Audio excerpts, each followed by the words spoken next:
எல்லோருக்கும் வணக்கம். மலரம்மா சேனலில் வந்து இன்றைக்கி மாங்காய் தான் பறிக்க போகிறோம். பாருங்கள், மரத்தில் மாங்காய் இருக்குது. ஆனால் இந்த வருஷம் வந்து அந்தளவுக்கு மாங்காய் இல்லை. போன வருஷம்லாம் கொஞ்சம் அதிகமாக இருந்தது. அதே மாதிரி தான் கொய்யா மரத்துலேயும் போன வருஷம்லாம் அதிகமாக காய். இந்த வருஷம் எதுவுமே சரியாகவே காய்க்கல. நெல்லிக்காய் மரம், கொய்யா மரம், மாங்காய் மரம் 3மே வச்சு சூப்பராக காய்க்குது. நெல்லிக்காய் மட்டும் இப்போ தான் ஒரு 2-3 வந்திருக்குது. அடுத்த வருஷம் நல்லா காய்க்குன்னு நினைக்கிறேன். இப்போ வந்து நம்ம மாங்காய் பறிச்சிக்கலாம் வாங்க. இந்த மாங்காய் மரம் வந்து நாங்கள் 4-5 வருஷத்துக்கு முன்னதாக வச்சோம். இப்போ தான் வந்து 2வது முறை மாங்காய் கொஞ்சம் அதிகமாக கிடைச்சிது. இங்கே பாருங்கள், இப்போ ஒரு அண்ணன் கூட நிறையா நாங்கள் மாங்காய் பறிச்சிட்டோம். மாங்காய் பறித்து நம்ம வீட்டு பக்கத்தில் இருக்க எல்லாருக்கும் கொஞ்சம் கொஞ்சம் கொடுத்துட்டு நான் கொஞ்சம் மாங்காய் எடுத்துகிட்டு வந்தேன். இந்த மாங்காய் வச்சு நம்ம சேனலுக்கு ரெசிபி செய்யலாம் அப்படின்னு சொல்லிட்டு நினச்சேன். ஒரு 4 விதமான ரெசிபி செய்யலாம். மாங்காய் சாம்பார், மாங்காய் கத்திரிக்காய் காரக்குழம்பு, மாங்காய் வந்து கடைஞ்சிருக்கிறோம் பருப்பு போட்டு, மாங்காய் தொக்கு, இந்த மாதிரி வந்து 4 விதமான ரெசிபி செய்ய போகிறோம். வாங்க எப்படி செய்யுதுன்னு பார்க்கலாம். 150 கிராம் துவரம் பருப்பு எடுத்து நல்லா கழுவி சுத்தம் பண்ணி எடுத்துக்கிட்டேன். அது குக்கரில் சேர்த்துக்கிறேன்.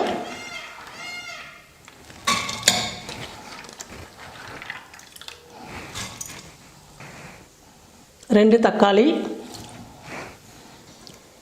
ஒரு 8 பல்லு பூண்டு, சீரகம் 1/2 ஸ்பூன், வெந்தயம் கொஞ்சமாக சேர்த்துக்கலாம். சாம்பார் வந்து ரொம்ப டேஸ்ட்டாக இருக்கும். மஞ்சள் தூள் 1/4 ஸ்பூன். பருப்பு வேக வைக்கிறதுக்கு தேவையான அளவுக்கு தண்ணி சேர்த்துக்கலாம். 1 ஸ்பூன் எண்ணெய் சேர்த்துக்கிறேன். குக்கர் மூடி போட்டு மூடிடலாம். ஒரு 4 விசில் வந்தவுடனே நம்ம ஸ்டவ் ஆஃப் பண்ணிடலாம். 4 விசில் வச்சனால 4 விசிலே பருப்பு வந்து நல்லா வெந்துடுச்சு. இப்போ நம்ம பருப்பு சட்டியில் போட்டு நல்லா கடைஞ்சி எடுத்துக்கலாம். ஸ்டவ் பற்ற வச்சு ஒரு பாத்திரம் வச்சுட்டேன். பாத்திரம் வந்து நல்லா சூடு ஏறிடுச்சு. இப்போ எண்ணெய் கொஞ்சம் சேர்த்துக்கிறேன். கடுகு சேர்த்துக்கிறேன்.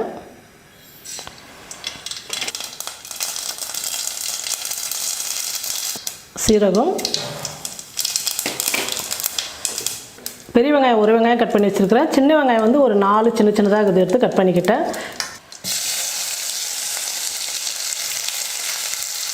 கருவேப்பிலை,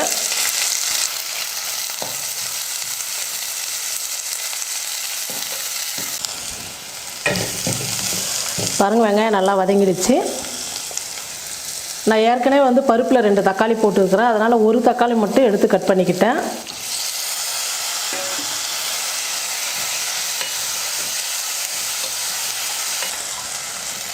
வெங்காயம் தக்காளி எல்லாம் நல்லா வதங்கிடுச்சு. பாருங்கள், ஒரு மாங்காய் நீல வாக்கல் இருக்கிற மாங்காய், ஒரு மாங்காய் கட் பண்ணிக்கிட்டேன். ஒரு முருங்கைக்காய், ஒரு 4 கத்திரிக்காய் நீல வாக்கல் கட் பண்ணி எடுத்து வச்சுருக்கிறேன்.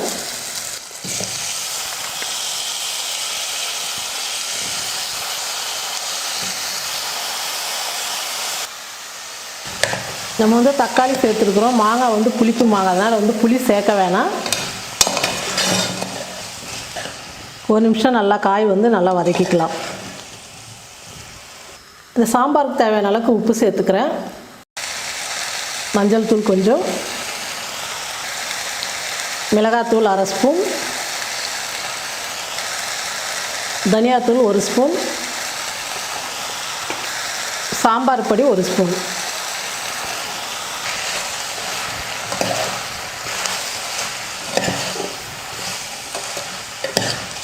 மிளகாய் பொடியோட பச்சை வாசனை போகிற அளவுக்கு கொஞ்சம் நேரம் வதக்கிக்கலாம்.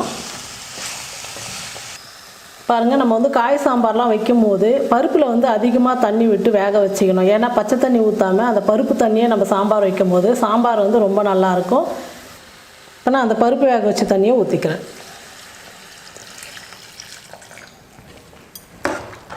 நல்லா கலந்து விட்டுடுங்க.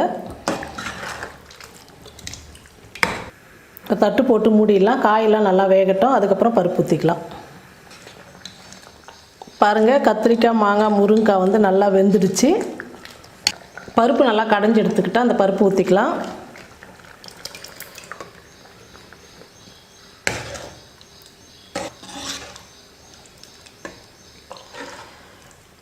பருப்பு ஊற்றுனதுக்கப்புறம் ஒரு 5 நிமிஷம் சாம்பார் கொதிச்சா போதும். பாருங்கள், கத்திரிக்காய், மாங்காய், முருங்கைக்காய்லாம் நல்லா வந்து சாம்பார் வந்து ரெடி ஆகிடுச்சு.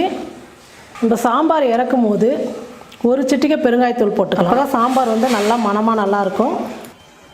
நல்லா கலந்து விட்டுருங்க. ஸ்டவ் ஆஃப் பண்ணிடுறேன். பொடியாக கட் பண்ணி எடுத்து வச்சுருக்கிற கொத்தமல்லி போட்டுக்கலாம். கத்திரிக்காய் மாங்காய் முருங்கைக்காய் சாம்பார் ரெடி ஆகிடுச்சு.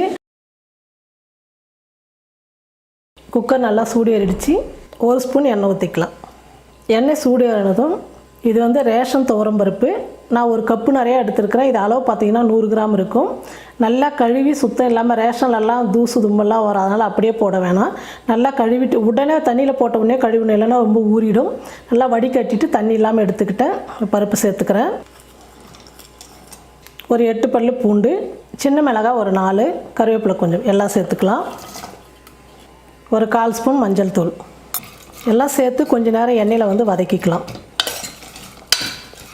1 நிமிஷம் நல்லா எண்ணெயிலே வதங்கட்டும். பாருங்கள், 1 நிமிஷம் நல்லா வதங்கிடுச்சு. இப்போ கொஞ்சமாக தண்ணி சேர்த்துக்கலாம்.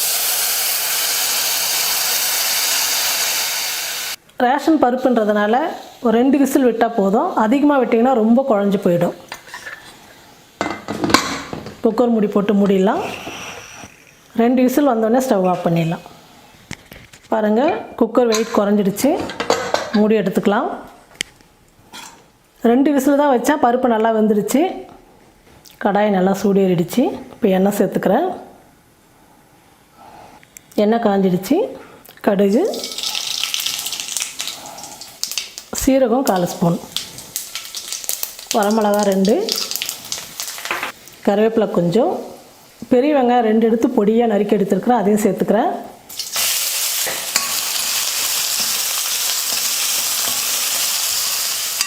வெங்காயம் நல்லா வதங்கிடுச்சு. நான் இந்த கப்பில் தான் 1 கப்பு துவரம்பருப்பு எடுத்தேன். அதே கப்பில் மாங்காய் வந்து சின்ன சின்ன பீஸாக தோல் எடுத்து கட் பண்ணி எடுத்து வச்சுருக்கிறேன். இப்போ இந்த மாங்காய் சேர்த்துக்கிறேன். 1 சிட்டிகை மஞ்சள் தூள்,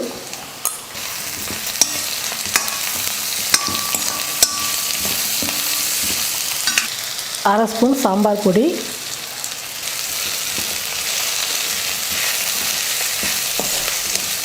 நல்லா வதங்கிடுச்சு. இப்போ கொஞ்சமாக தண்ணி சேர்த்துக்கலாம்.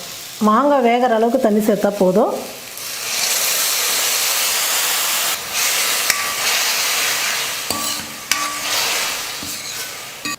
ஒரு மூடி போட்டு மூடிடலாம்.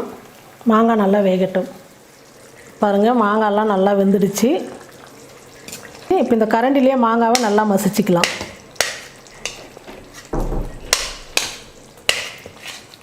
பருப்பு நான் கரண்டிலே நல்லா மசிச்சு விட்டுக்கிட்டேன். ரொம்ப குழன்னு வந்து கடையக்கூடாது பருப்பு.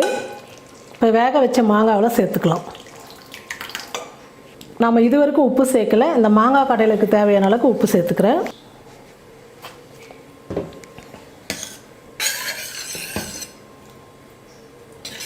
நல்லா கலந்து விட்டுடுங்க. கலந்து விட்டதுக்கப்புறம் 1 நிமிஷம் கொதிச்சா போதும்.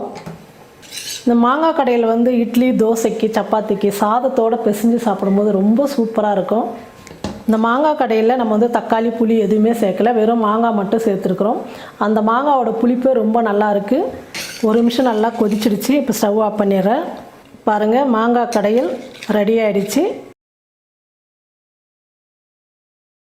பாருங்கள், ஸ்டவ் பற்ற வச்சு கடாய் வச்சுட்டேன். கடாய் நல்லா சூடேறிடுச்சு. ஒரு 4 ஸ்பூன் எண்ணெய் ஊற்றிக்கலாம். எண்ணெய் நல்லா காஞ்சிடுச்சு. கடுகு,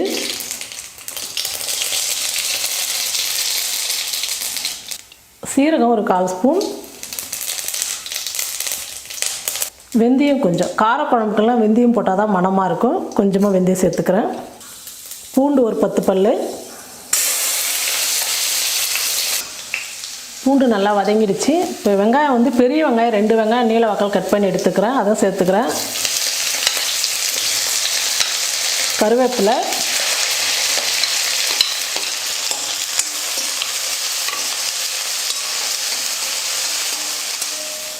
வெங்காயம் வதங்கிடுச்சு. ஒரு பெரிய தக்காளி கட் பண்ணி எடுத்துருக்கேன், அதையும் சேர்த்துக்கிறேன்.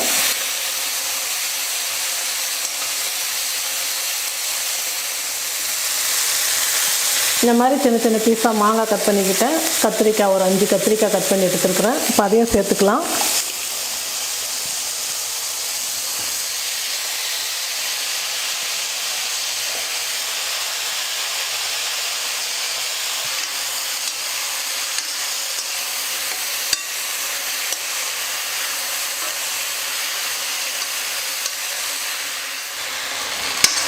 கத்திரிக்காய் மாங்காய் ஒரு 2 நிமிஷம் நல்லா நான் வதக்கிக்கிட்டேன்.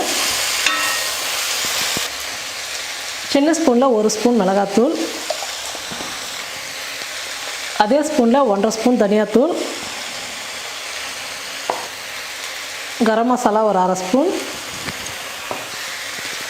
பெருங்காயத்தூள் கொஞ்சம், ஒரு 1/4 ஸ்பூன் மஞ்சள் தூள். இப்போ இந்த குழம்புக்கு தேவையான அளவுக்கு உப்பு சேர்த்துக்கிறேன். மசாலா சேர்த்ததுக்கப்புறம் நல்லா வதக்கிக்கலாம்.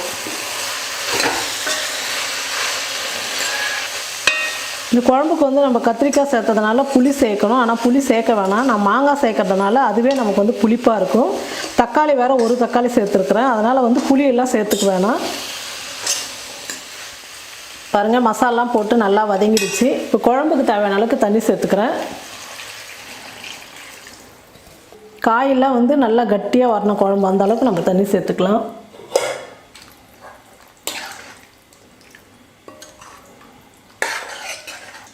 ஒரு 5 நிமிஷம் காயெல்லாம் நல்லா வேகட்டும். பாருங்கள், நான் தண்ணி எவ்வளோ ஊற்றுனேன். மாங்காய் கத்திரிக்காய் நல்லா வெந்துடுச்சு. குழம்பு நல்லா பாருங்கள் திக்காக வந்துடுச்சு. இந்த குழம்பு வந்து சாதத்தோடு பிசைஞ்சு சாப்பிடும்போது அவ்வளோ நல்லாயிருக்கும். மாங்காய் கத்திரிக்காய் காரக்குழம்பு ரெடி ஆகிடுச்சு. பாருங்கள், இந்த மாதிரி ஒரு மாங்காய் எடுத்து தோல் சீவி நான் இந்த மாதிரி துருவி எடுத்து வச்சுருக்கேன். எனக்கு வந்து 2 கப்பு வந்தது. ஒரு மாங்காய் துருவுனா இந்த மாதிரி 2 கப்பு வந்தது. இது ஒரு பாத்திரத்தில் சேர்த்துக்கிறேன். துருவன மாங்காய் 2 கப்பு, வெறும் மிளகாத்தூள் 3 ஸ்பூன், தூள் உப்பு 2 ஸ்பூன், மஞ்சள் தூள் 1/2 ஸ்பூன். எல்லாம் சேர்த்ததுக்கப்புறம் நல்லா மிக்ஸ் பண்ணி விட்டுடலாம்.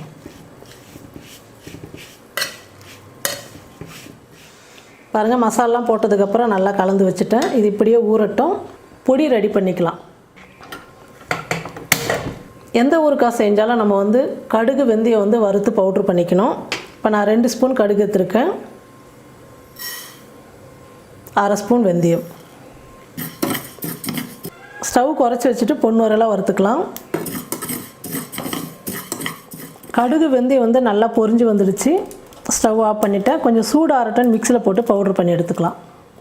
வெந்தயம் கடுகு வந்து நல்லா சூடு ஆறிடுச்சு. மிக்சியில் போட்டு நைஸாக பவுட்ரு பண்ணிக்கலாம். பாருங்கள், கடுகு வெந்தயம் வந்து நல்லா பவுட்ரு ஆகிடுச்சு. இப்போ நம்ம ஊறுகாய் தாளிச்சிக்கலாம். மாங்காய் தொக்குக்கு 100 கிராம் நெல்லெண்ணெய் எடுத்திருக்கேன். தொக்குக்கு ஊறுகாய்க்கெல்லாம் வந்து நெல்லெண்ணெய் சேர்த்தா தான் ரொம்ப டேஸ்ட்டாக இருக்கும். ஸ்டவ் கம்மியாக வச்சுட்டு எண்ணெய் பாருங்கள் காஞ்சிடுச்சு. இப்போ கடுகு சேர்த்துக்கிறேன். 1/2 ஸ்பூன் கடுகு, ஒரு 10 பல் பூண்டு எடுத்து நல்லா 1-2 இடிச்சிருக்கேன், அதையும் சேர்த்துக்கிறேன். பூண்டு வந்து நல்லா வதங்கணும் எண்ணெயில். அப்போ தான் வந்து தொக்கு வந்து கெட்டு போகாது. நாள் கணக்கில் நல்லாயிருக்கும், மாதம் கணக்கில். கொஞ்சமாக கருவேப்பிலை, 3 வரமிளகா 2 கட் பண்ணி எடுத்துக்கிட்டேன், அதையும் சேர்த்துக்கிறேன். ஒரு 1/4 ஸ்பூன் பெருங்காயத்தூள்.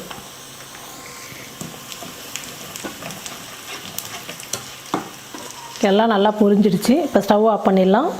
நம்ம 1 வாரம் 10 நாள் சாப்பிட்றது இருந்தால் இந்த தொக்கு வந்து சூடாகவே எண்ணெய் சேர்த்துக்கலாம். மாதம் கணக்கில்னா கொஞ்சம் சூடு நல்லா ஆறட்டுன்னு நம்ம இந்த எண்ணெய் சேர்த்துட்டா மாதம் 1 மாதம் 2 மாதம் ஆனால் கூட அந்த தொக்கு வந்து கெட்டு போகாது. நாங்கள் வந்து 2-3 நாளைக்கு தேவையான அளவுக்கு தான் ஒரு மாங்காய் தான் செஞ்சுருக்கோம். அதனால் நான் வந்து சூடாகவே எண்ணெய் சேர்த்துக்கிறேன். ஸ்டவ் ஆஃப் பண்ணிவிட்டு நம்ம வறுத்து தூள் பண்ணி வச்சுக்கிற பவுட்ரு வந்து 1 ஸ்பூன் சேர்த்துக்கலாம்.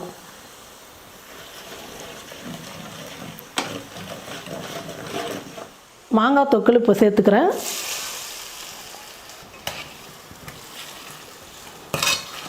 நல்லா கலந்து விட்டுடலாம். உப்பு காரம் எண்ணெய்லாம் எந்த அளவுக்கு அதிகமாக இருக்கோ அந்த அளவுக்கு வந்து இந்த தொக்கெல்லாம் சீக்கிரம் கெட்டு போகாது. உப்பு கம்மியாக இருந்தால் மாங்காய் ஊறுகாய் தொக்கு இந்த மாதிரி எது செஞ்சாலும் உப்பு வந்து கொஞ்சம் அதிகமாக இருக்கணும். பாருங்கள், நான் 100 கிராம் நல்லெண்ணெய் சேர்த்தேன். சரியாக போயிடுச்சு பாருங்கள். இந்த தொக்கு வந்து நம்ம சாதத்தோடு சாப்பிட்லாம், தோசை இட்லி எல்லாத்துக்குமே நல்லாயிருக்கும். அதனால தான் நான் வந்து எண்ணெய் காய வச்சு சூடாக சேர்த்துக்கிட்டேன். ஒரு 2-3 நாள்லேயே எங்கள் வீட்டில் காலி ஆகிடும். நீங்கள் மாங்காய் சீசன் கிடைக்கும் போது ஒரே முறை செஞ்சு ஸ்டோர் பண்ணி வச்சுக்கணுன்னா எண்ணெய் வந்து நல்லா சூடு ஆறட்டும்னு சொல்லிட்டு ஊற்றி நல்லா கலந்து வச்சுக்கிட்டிங்கன்னா மாதம் கணக்கில் கெட்டு போகாமல் நல்லாயிருக்கும் இந்த தொக்கு. பாருங்கள், சூப்பராக மாங்காய் தொக்கு ரெடி ஆகிடுச்சு. நீங்களும் இந்த மாதிரி மாங்காய் தொக்கு செஞ்சு பார்த்துட்டு டேஸ்ட் எப்படி இருக்குன்னு சொல்லிட்டு மறக்காமல் கமெண்ட் பண்ணுங்கள், ஷேர் பண்ணுங்கள். நன்றி.